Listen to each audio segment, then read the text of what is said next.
everyone, welcome to Odon Academy. Myself, Phil Swartz, Faculty of Biology, and I am going to teach you zoology. लोग देख रहे थे कि कैसे हम लोग सुनते हैं, कोक्लिया सुनने में हमारा मदद करता है। फिर हम लोग यहाँ पे देख रहे थे सेमिसेलुलर कैनाल कहाँ पे है, वेस्टिब्यूल कहाँ पर है, यूट्रिकल कहाँ पे है, वो सारा स्ट्रक्चर हम लोग देख रहे थे।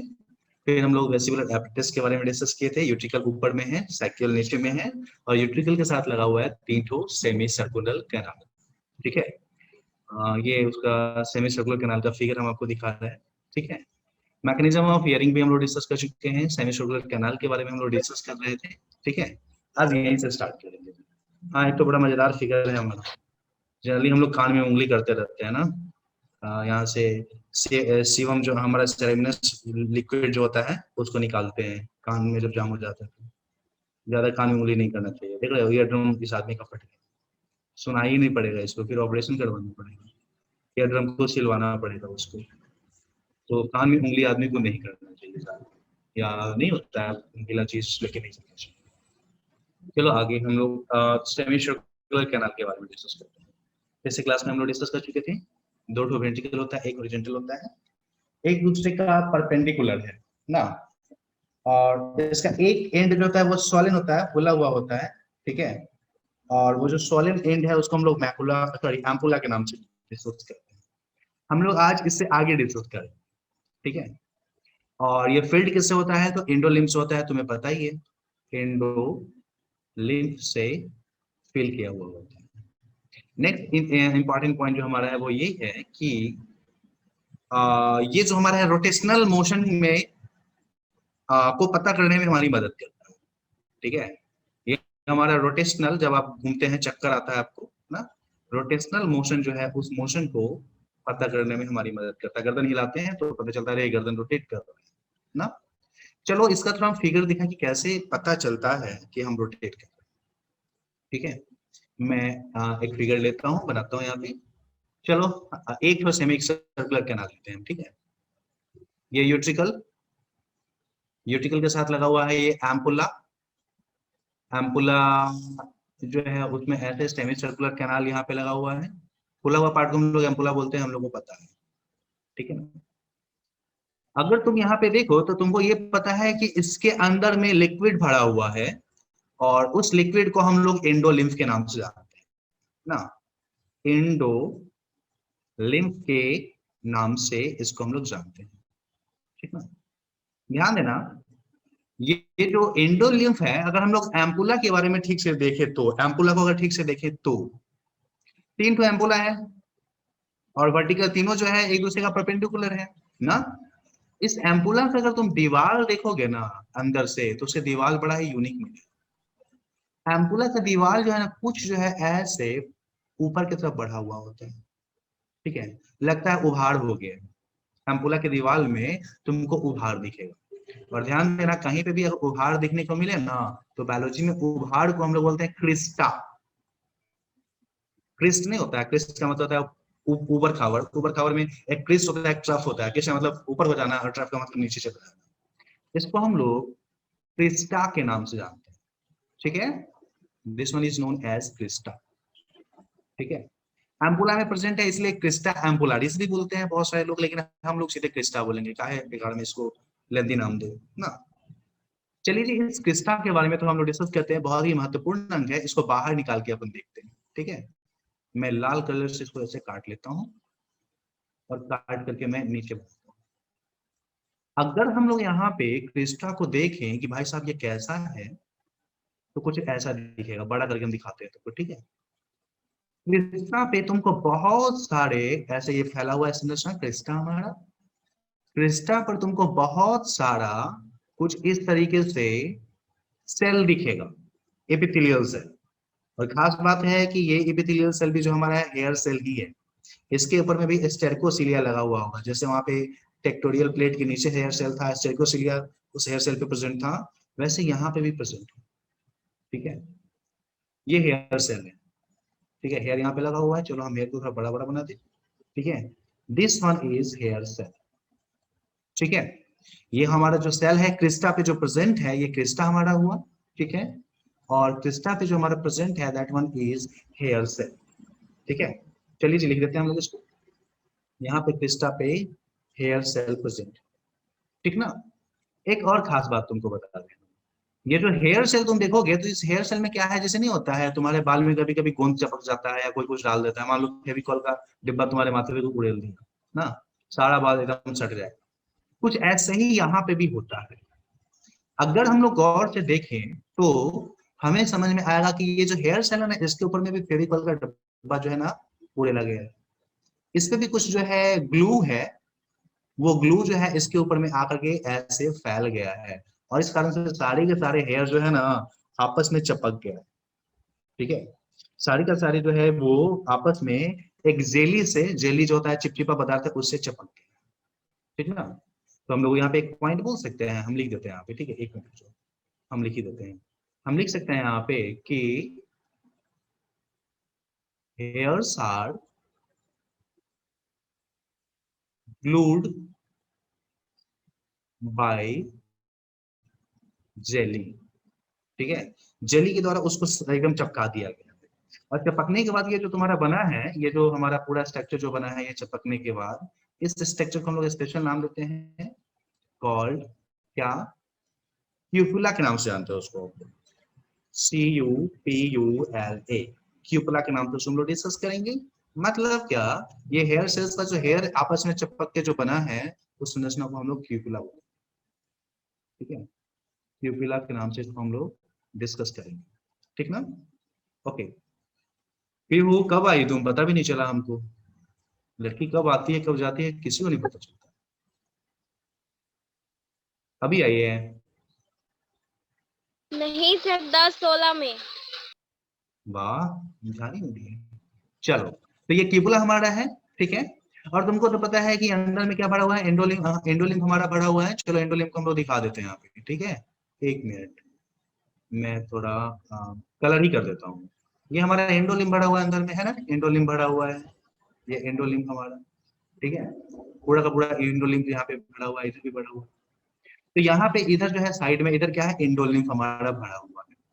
तुम्हारा कान के तीनों एक्स वाई और जेड एक्सिस तीनों पे एक रिश्ता है, तुमको तो पता ही है, तुम्हारे पास 3 सेमी सर्कुलर कैनाल है, तीनों एक दूसरे का परपेंडिकुलर है, ये भी तुमको पता है। अगर तीनों एक दूसरे का परपेंडिकुलर है तो तुम समझ सकते हो तुम्हारे पास 3 क्रिस्टा है ना। ध्यान दो, एक ये हमारा मान लो ये हमारा एम्पुला एक्स एक्सिस, ठीक है, उसी के साथ जुड़ा हुआ एक हम बना देते हैं, और ये वाला एम्पुला वाई एक्सिस, और एक और यहाँ पे एम्पुला होगा जो कि जेड एक्सिस पे होगा, हम कुछ ऐसे बना देते हैं, ठीक है। आपके समझने के लिए बना रहे हैं, वो बहु वही चीज नहीं है, सब यूट्यूब से खुल रहा है, यूट्यूब से खुल रहा है। तो देख रहे हो यहाँ पे 3 प्लेन हमारा है, चलो मैं यहाँ पे प्लेन भी बना ही देता हूँ, ठीक है। हम लोग को क्लियरली यहाँ पे समझ में आ रहा है कि 3 प्लेन हमारा है, तीनों प्लेन एक्स वाई जेड तीनों पे प्रेजेंट है, ये एक्स पे प्रेजेंट है, ये वाई पे प्रेजेंट है, और इधर जो है जेड पे प्रेजेंट है, तीनों एक्सिस पे हमारा क्रिस्टा प्रेजेंट है ना। अब होगा क्या कि तुम अपना मुंडी घुमाओ, ठीक है, इंडोलिम्ब तुम्हारा जो है वो आगे पीछे करेगा, और इंडोलिम्ब जब आगे पीछे करेगा तो ये क्यूपुला जो है वो हिलेगा ना, ये जो हमारा क्यूपुला है दैट विल मूव, वो हिलेगा इंडोलिम्ब के कारण से। और जैसे ही वो हमारा इंडोलिम्ब मतलब कि ये क्यूपुला हिलेगा ना, एस्टेरिकोसिलिया हिलेगा, और एस्टेरिकोसिलिया या हेयर सेल जैसे ही हमारा मतलब कि हेयर जो हमारा है वो हिलेगा, तो ये एपिथेलियम सेल कैसा है, पोलराइज होने वाला है, ये हमारा हेयर सेल है ना, ये हमारा पोलराइज हो जाएगा, और जैसे ही पोलराइज होगा इसके नीचे में कुछ शैतान बैठा हुआ है जो कि ऑडिटरी नर्व के रूप में जाना जाता है। ये ऑडिटरी नर्व क्या करेगा, यहाँ से इंफॉर्मेशन को लेकर चला जाएगा आपके ब्रेन में, ठीक है। और ब्रेन में तब जाकर के आपको पता चलता है अरे हमारा गर्दन जो है ना इधर ही इधर गया है, कोई उल्टा हमको लटका दिए हुआ है ना, कहीं पे गिर गए। तो इस तरीके से पता चलता है, बड़ा आसान मैकेनिज्म को मैं एक बार फिर से रिवाइज करता हूँ। यार देखो बहुत अच्छा हमने यहाँ पे फिगर लाया है, मजेदार है। तुम सबसे पहले देख लो एक्स वाई जेड एक्सिस में 3 हमारा सेमी सर्कुलर कैनाल प्रेजेंट है ना, तो इसको हम लोग एक्स मान सकते हैं, इधर वाई मान लेंगे, और जो बाहर की तरफ निकला उसको हम लोग जेड एक्सिस मान सकते हैं ना। सबके ऊपर में यहाँ पे देखो ये फूला हुआ है, फूला हुआ पार्ट में क्या है, केम्पुला ये क्रिस्टा एम्पुलारिस या क्रिस्टा हमारा है, और क्रिस्टा का जो हेयर सेल आपस में सटा हुआ है ब्लू कलर का, उसको हम लोग बोलेंगे एम्पुला। तुम अपना गर्दन हिलाओ, देखो भाई साहब नाच रहे हैं ना, भाई साहब इज डांसिंग, जब वो डांस कर रहे होंगे तो यहाँ पे एंडोलिम उसका छलकेगा ना, और उसके छलकने के कारण, उसके मूवमेंट के कारण यहाँ पे हमारा क्या होगा, तुम देख रहे हो ये हमारा क्यूपुला जो है वो मूव करना स्टार्ट करेगा। जैसे मूव करेगा यहाँ पे हेयर सेल्स है, they will depolarize and due to that depolarization electricity will be generated which is going to the brain. And वहां पे जब जाएगा तो हमको पता चलता है कोई हमको पटक के पीट रहा है, या हम गिर गए हैं, या कोई उल्टा बांध के लटका दिया है, समझ में आता है ना। तो ये हमारा मैकेनिज्म है। एक बार मैं फिर से लिखता हूँ, ठीक है, क्या क्या हुआ है। होगा क्या, सबसे पहले तुमको ये पता है कि तुम जैसे ही मूव करोगे, मूवमेंट या रोटेशन करोगे, रोटेशन में लिखता हूँ, ठीक है, होगा क्या, तुम्हारा एंडोलिम्फ जो है मूव करेगा। एंडोलिम्फ जो है सेमी सर्कुलर कैनाल में, मैं लिख देता हूँ इन सेमी सर्कुलर कैनाल, वो जो है मूव करेगा ना। जैसे ही वो मूव करेगा क्या होगा हमारा, होगा यूं कि हमारा जो हेयर सेल्स है उसका जो क्यूपुला, क्यूपुला क्या है, हम बोल रहे हैं तुम्हारे हेयर सेल में जो जेली लगा दिया जाए तो सब एक दूसरे के साथ चिपक जाएगा, उसी को क्यूपुला बोलते हैं। सारे हेयर सेल को चिपका दिया जाए जेली से तो उसको क्यूपुला बोलते हैं ना। तो यहाँ पे क्या होगा, क्यूपुला मूव करना स्टार्ट करेगा, और जैसे ही क्यूपुला मूव करेगा क्या होगा, हमारा हेयर सेल डिपोलराइज कर जाएगा। आदत है इसका, जैसे ही थोड़ा भी हिला दोगे ना सिलिया को, हेयर को, वो डिपोलराइज कर जाएगा। Hair cell will depolarize, okay. और जैसे ही हेयर सेल हमारा डिपोलराइज करेगा होगा क्या, इलेक्ट्रिसिटी, या इम्पल्स बोले तो ज्यादा अच्छा है लेकिन मैं इलेक्ट्रिसिटी लिखता हूँ, इज जनरेटेड ना। और आफ्टर जनरेशन इलेक्ट्रिसिटी ये कहाँ पे जाना है, ऑडिटरी नर्व में जाएगा। एक क्रैनियल नर्व जो हमारा है वो 128 याद है ना, ऑडिटरी नर्व में इलेक्ट्रिसिटी जाएगा। और जैसे ही ऑडिटरी नर्व से हमारे ब्रेन में पहुंचेगा ना, ब्रेन के टेम्पोरल लोब में ना, टेम्पोरल लोब में ही ना हमारा बॉडी बैलेंसिंग का काम होता है, हाइपोथैलेमस भी करता है और ये सेरिबेलम भी करता है, और टेम्पोरल लोब तीनों मिलकर काम करते हैं। ब्रेन में जाएगा, हम लोग क्या करेंगे, अपने बॉडी को संभालेंगे, बैलेंस करेंगे। तो ये हमारा एक क्रिस्टा एम्पुलारिस या हमारा सेमीचुरल कैनाल जो है उसका मैकेनिज्म है। हम लोग को सेमीचुरल कैनाल में कैसे मैकेनिज्म होता है समझ में आ गया। अब हम लोग यूट्रिकुलस और सैकुलस के बारे में थोड़ा बात करते हैं, ठीक है। यूट्रिकुलस और सैकुलस दोनों को एक साथ ही लेते हैं, हम लोग दोनों को एक साथ लेते हैं, ठीक है। अब हम लोग बात करेंगे यूट्रिकल एंड सैक्यूल कैसे फंक्शन करता है, ठीक है। फिगर में तो तुमको याद है, saccule is toward cochlea and utricle is toward semicircular canal. चलो मैं हाईलाइट कर दूं इसको, ओके। चलिए जी, मैंने इसको हाईलाइट कर दिया, यूट्रिकल एंड सैक्यूल। ठीक है, अभी इसका बना ही लेते हैं। ये हमारा यूट्रिकल और ये हमारा सैक्यूल, कॉइल पोर्शन से जुड़ा हुआ है, इधर मैं ऐसे बना के छोड़ देता हूँ, ठीक है। और इधर जो है 3 सेमीसर्कुलर कैनाल है, कुछ इस तरीके से हम बना के फटाफट बनाते हैं, छोड़ देते हैं कुछ इस तरीके से 3 सेमीसर्कुलर, ठीक है। और ये हमारा यूट्रिकल, चलिए जी, यूट्रिकल और ये हमारा सैक्यूल, भाई साहब बहुत इंपॉर्टेंट है। चलो इसका भी थोड़ा हम स्ट्रक्चर देख लेते हैं। तुम अगर गौर से देखोगे ना तो यहाँ पे भी कुछ ऐसा ही चेंजेस है, जो कि जैसा कि सेमीसर्कुलर कैनाल का जो ये था वहां पे, ठीक है। हुआ क्या है, यहाँ पे भी इसके नीचे में कहीं दीवार पे यहाँ पे भी स्वेलिंग हुआ, ठीक है, ऐसे स्वेल करके। और ये जो स्वेलिंग है इसको भी क्रिस्टा बोला जा सकता था, लेकिन क्रिस्टा के जैसा ही एक शब्द है मैकुला। मैकुला का मतलब होता है सेंटर, ठीक है। तो यहाँ पे कुछ सेंटर कुछ इस तरह से डेवलप हो गया है, ये मैकुला है हमारा, ठीक है। और इसको मैकुला क्यों बोलना पड़ा है थोड़ी देर में तुमको क्लियर कर देंगे हम, ठीक है। ये मैकुला है। चलिए जी, इस मैकुला को बाहर बना करके हम लोग तो देख लेते हैं कैसा ये मैकुला दिखता है। सी, ये हमारा दीवार हो गया, एक एक मैकुला दोनों में है, यूट्रिकुलर और सैक्यूल दोनों में एक एक मैकुला। ये रहा हमारा मैकुला, ठीक है। और ये भी हमारा हेयर सेल का ही बना हुआ है, मतलब क्या, एपिथेलियल सेल अलोंग विद स्टेरकोसिलिया, ठीक है। यहाँ पे भी हेयर सेल पाए जाएंगे, लेकिन भाई साहब यहाँ पे जेली नहीं लगाया ये, ठीक है, इसके पास जेली की कमी हो गई, तो क्या लगाया जी, ध्यान देना। ये जो हेयर सेल्स हमारे हैं, हुआ क्या है कि इस हेयर सेल के पास में ऊपर में कैल्शियम कार्बोनेट जो होता है ना, कैल्शियम आकर के चिपक गया है, चूना पत्थर जिसको बोलते हैं, चूना बोलते हैं कैल्शियम कार्बोनेट। वो कैल्शियम कार्बोनेट आकर के क्या हुआ है, इसके हेयर के ऊपर में चिपक गया है, समझ रहे हो ना, उसको ऊपर में आके बैठ गया और एकदम पत्थर के जैसा बन गया, समझ रहे हो ना, ऊपर में फंस के जम गया है। And this one has converted into a stone like structure, ठीक है।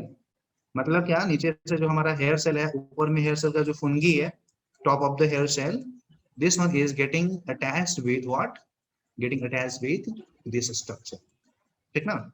ध्यान देना, ये कैल्शियम कार्बोनेट का बना हुआ स्ट्रक्चर है, ऊपर में पड़ा हुआ है उसका हेयर सेल के ऊपर। इस स्ट्रक्चर को प्यार से हम लोग ओटोलिथ ऑर्गन के नाम से जानते हैं, ओटोलिथ ऑर्गन के नाम से जानते हैं, या ऑटोलिथ मेम्ब्रेन भी इसको कभी कभी बोला जाता है, लेकिन हम इसको ऑटोलिथ ऑर्गन बोलते हैं। किस चीज का बना हुआ है, calcium carbonate. Calcium carbonate has been deposited over here, हमारे बॉडी में ये पत्थर टाइप का स्ट्रक्चर जो है हमारे यहाँ पे रखा हुआ है मैकुला के ऊपर। पूरा सेट हमारा ये मैकुला बना, ये हेयर सेल को तुम बहुत अच्छे से पहचान रहे हो ना, उसके ऊपर में हमारा हेयर या स्टेगोस्केलिया, उसके ऊपर में पड़ा हुआ है ऑटोलिथ ऑर्गन। अब जो देखो होता क्या, थोड़ा सा हम यहाँ पे फिगर तो थोड़ा सा इंप्रूव करना चाहेंगे इस फिगर को, नहीं तो तुम लोग बाद में बोलोगे सही कैसे, ये आगे तुम समझ जाओगे, समझदार हो। चलो ये चीज आगे हम लोग डिस्कस करेंगे। अभी तक जो बताया इसमें तो क्लियर है ना, किसी को कोई संदेह, कोई प्रॉब्लम? No sir. चलो गुड, चलिए आगे बात करते हैं। यहाँ पे देखिएगा, ये जो हमारा ये यूट्रिकल जो है, ठीक है, यूट्रिकल जो हमारा है वो कैसे प्रेजेंट है, ये हम लोग को समझ में आ गया, ठीक है। अगर हम लोग यूट्रिकल में देखेंगे ना तो, और सैक्यूल में कुछ इस तरह से ये प्रेजेंट है। इसके ऊपर में क्या है, एंडोलिम्फ है, तुमको तो पता ही है, एंडोलिम्फ को भी हम बना ही देते हैं ताकि क्लियर हो जाए अच्छे से। Let me make this one is endolymph, I am indicating it with red dot, ये एंडोलिम्फ हमारा। अभी तुम बैठे हुए हो, कोई दिक्कत नहीं है, एंडोलिम्फ जो है वो पड़ा हुआ है यहाँ पे, और ये एंडोलिम्फ जो है ना, ये प्रेशर लगा रहा है किस पे, ऑटोलिथ ऑर्गन पे। और वो प्रेशर जब तुम बैठे हुए हो आराम से, आराम की मुद्रा में चेयर पे बैठे हुए हैं, तो एक जैसा प्रेशर लगा रहे हैं, ऑटोलिथ ऑर्गन जो है उस पर प्रेशर लगा रहा है। और जब ऑटोलिथ ऑर्गन पे एक जैसा प्रेशर लगा रहा है तो हेयर सेल पे भी एक जैसा प्रेशर लगा रहा है। मतलब क्या, हेयर सेल अभी नहीं हिल रहा, लेकिन मान लीजिए आपका यूटिकल हिलना है, अगर आप हिलना स्टार्ट कर, चलना दौड़ना स्टार्ट करते हैं, तो क्या होगा, आपका एंडोलिम्फ हिलना स्टार्ट करेगा। एंडोलिम्फ अगर हिलना स्टार्ट करेगा तो किसी पार्टिकुलर एरिया में ज्यादा फोर्स लगाए, प्रेशर लगाए, उस एरिया का हेयर सेल हिलना स्टार्ट कर देगा। ये हेयर सेल जो हमारा है वो जो है डिपोलराइज कर जाएगा। और जब से ऐसे ही हेयर सेल डिपोलराइज किया, वहां उसके पीछे में क्या लगा हुआ है, बहुत सारे ऑडिटरी नर्व के साइटोन रखे हुए, ठीक है ना। वो साइटोन सारे के सारे बंडल में आकर के इंफॉर्मेशन के लेके चले जाएंगे कहाँ पे, ब्रेन में, कि भाई देखो ना उसका जो है ना, वो अपना गर्दन जो है वो दौड़ रहा है ना। तो इस तरीके से इंफॉर्मेशन हमारा जो है वो ट्रांसफर होता है। एक फिगर हम लाए हैं, देखना यहाँ पे समझ में आ जाएगा। यहाँ पे देखो हम दोनों यूटिकल और साइकिल को एक ही साइड दिखा दिए हैं, लेकिन ये कुछ इस तरीके से अरेंज होता है। यूटिकल जो है वो ऊपर नीचे होता है, तुम अगर खड़े हो, मान लो अगर रामलाल यहाँ पे खड़ा है, ठीक है, तो रामलाल का यूट्रिकल जो है वो कुछ इस तरीके से प्रेजेंट होगा, ऐसे। और रामलाल अगर खड़ा है तो उसका साइक्यूल कैसे होगा, एकदम किनारे से कुछ इस तरीके से इसका लगा हुआ होता है, देख रहे हो। तो यूट्रिकल जो हमारा है वो कैसा, जब आप दौड़ रहे हैं, जब दौड़ेंगे तो यहाँ पे एंडोलिम्फ आगे पीछे करेगा, इसको ये ऑटोलिथ ऑर्गन इसको हिलाएगा, जैसे हिलाएगा इन्फॉर्मेशन यहाँ से। तो इस तरीके से हम लोग बोल सकते हैं यूट्रिकल जो हमारा है जब दौड़ रहे होते हैं, हॉरिजॉन्टल मूवमेंट जो हमारा है या एक्सलेशन जो है, उस एक्सलेशन को पता करने में मदद करेगा। जबकि सैक्यूल के बारे में बात करेंगे तो क्या है, यहाँ पे सैक्यूल में क्या हुआ है, हमारा ये जो है ना लटका हुआ है, आप ऊपर नीचे आप कूदना स्टार्ट कीजिएगा तो क्या होगा, आपका ऑटोलिथ ऊपर नीचे करना स्टार्ट कर देगा। हाँ, हेयर सेल उसके अकॉर्डिंग जो है वो डिपोलराइज होना स्टार्ट हो जाएगा, इन्फॉर्मेशन वहां से ब्रेन में जाना स्टार्ट हो जाएगा ना।